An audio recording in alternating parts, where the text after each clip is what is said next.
because globalists wanted to use Ukraine to provoke Russia into a conflict in order to wage economic war on them. That agenda had been there for had been there since Putin's rise over the last 15 years. Trying to make Russia a colony had been a project for 30 years.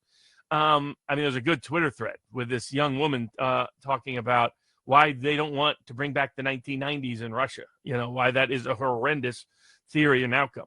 And I'm sure Putin's popularity is through the roof now. I mean, you take on the entire globalist enterprise.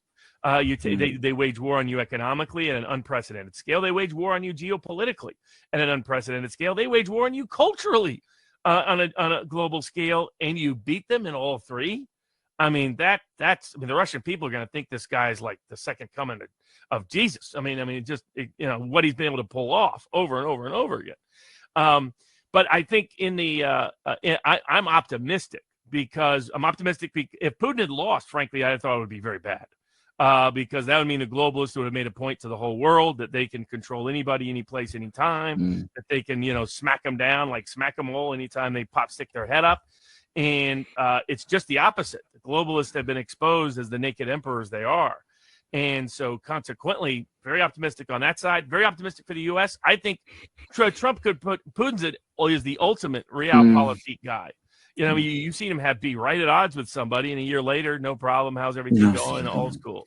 So, Russia's had its problems with China. Didn't stop him from aligning with them when necessary and beneficial to Russia as he sees it. Anywhere in the world, he's done that. He would meet with Americans that called him, murderers. So this again, he can look past all of those things.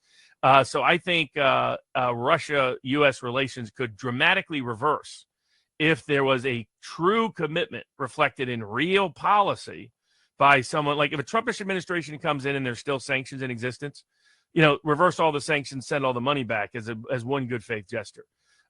What John Bolton said Trump was going to do, he should do. As soon as he comes back, here's the game changer that could put U.S.-Russia relations back on a normalized scale for the very many common issues we have in common between our two nations.